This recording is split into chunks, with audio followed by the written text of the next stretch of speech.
네, 개장 준비 들어가겠습니다. 헤르메스 스탁의 김시은 연구원도 함께해 주셨네요. 어서 오십시오.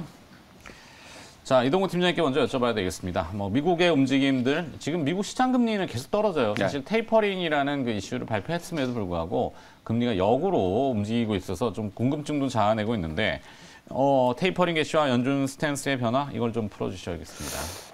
사실 이제 말씀해 주신 대로 어제도 이제 또 그 10년물이 좀 많이 빠졌어요. 네. 1.4%대까지 좀 밀렸는데 사실 어떻게 보면 이게 연준의 스탠스가 계속해서 그러니까 뭐 테이퍼링을 발표를 했지만은 금리 인상과는 별개다. 자꾸 이제 이 얘기를 하니까 이제 시장에서도 어느 정도 이제 이런 부분에 대해서 좀 반응을 하는 것으로 보여지고요.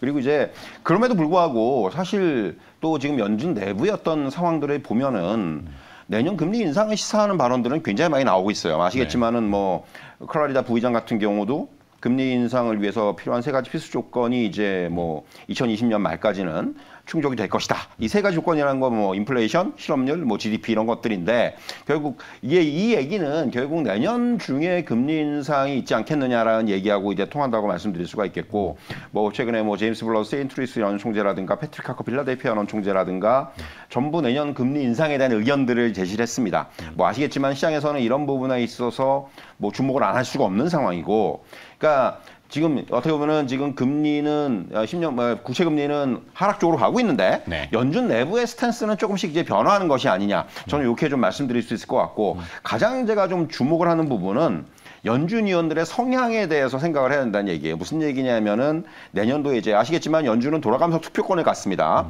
근데 이제 내년에 새로 투표권을 갖는 그 위원들의 성향은 거의 100% 매파예요. 그러니까 뭐 여러분들도 아마 언론을 통해서 많이 보도가 되고 있는 말 많이 하는 이제 뭐 그 제임스 블라드 샌프란시스코 하는 총재라든가 에스터 조지 캔자스시티 하는 총재라든가 대표적인 매파들이거든요. 이런 사람들이 내년에 이제 그 표를 이제 투표권을 갖게 돼요. 그러면은 이 사람들은 분명히 지금 이미 금년부터 내년 그 1회 금리 인상을 이미 전망을 한 이런 쪽의 인사들이기 때문에 이런 사람들이 내년에 투표권을 갖게 되면은 연준의 스탠스가 확실히 바뀔 가능성이 크다라는 겁니다. 그래서 사실 이런 쪽에 계속해서 주목을 해야 된다는 얘기고 또 하나는 뭐 여러분들 잘 아시는 얘기겠지만은 파월 연준 의장의 연임이 될지 여부.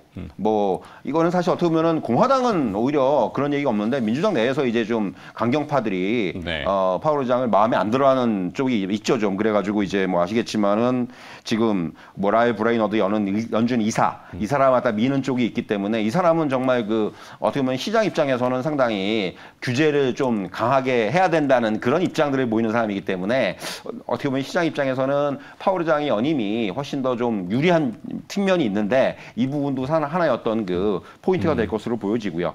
근데 이제 그래서 말씀했지만은 결국은 테이퍼링 이슈가 지금까지 시장에 영향을 많이 미쳤다면은 이제는 금리 인상이 결국은 지금부터는 내년까지는 계속해서 시장에 뭔가 영향을 미치고 중간중간에 또 노이즈로 작용할 수도 있고 이렇게 저는 좀 말씀을 드릴 수 있을 것 같아요.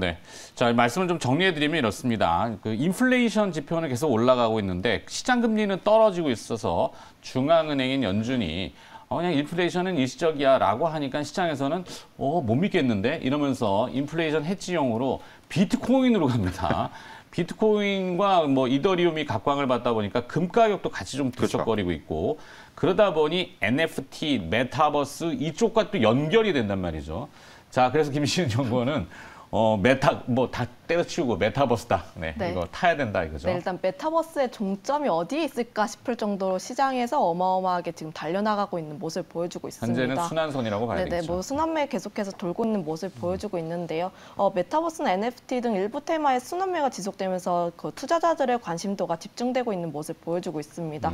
어제장에서 이제 미국장에서 로블록스도 3분기 실적이 어닝 서프라이즈 달성하면서 주가의 강력한 상승세가 나타나고 있는 모습을 보여줬고요. 그렇기 때문에 오늘 장에서도 메타버스 관련주들에 대한 시세가 분출될 것으로 굉장히 강하게 기대가 되고 있습니다.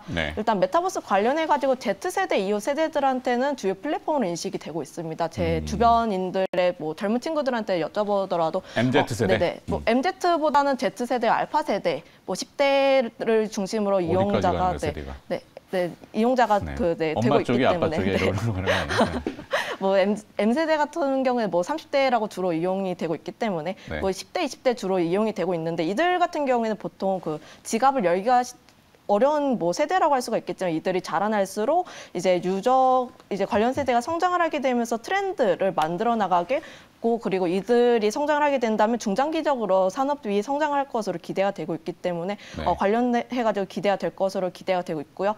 위드 코로나 이후에도 뭐 사용자 수라던가 아니면 이용 시간이 증가할 것으로 전망을 하고 있기 때문에 기대감 굉장히 크다고 보여지고 있습니다. 더불어서 비대면이 일상화되고 있고 가상기술이 이제 발전을 하게 된다면서 이제 메타버스가 차세대 플랫폼으로 부상을 하고 있다는 점도 한번 체크를 해보시면 좋을 것 같고요. 네. 정부 측에서도 메타버스나 블록체인 등에 이제 2조 6천억 원을 투자를 하게 되면서 산업적인 성장성 굉장히 크게 기대가 되고 있다면서 한번 정리를 해드려 보도록 하겠습니다. 그렇기 때문에 메타버스 지금 시장에서 굉장히 활성화가 되고 있기 때문에 지금 다시 한번 뭐 지겹게 들릴 수도 있겠지만 다시 한번 또 메타버스다라고 네. 정리를 해드리도록 하겠습니다. 메타버스에 종점은 없다 아직. 네네. 네.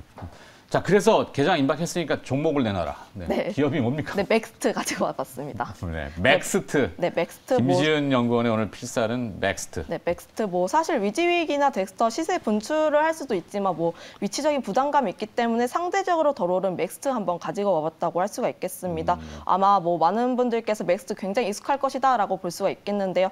7월 상장을 하게 되면서 신세 분출을 메타버스의 시세를 분출하게 되는 트리거 역할을 하게 되었습니다.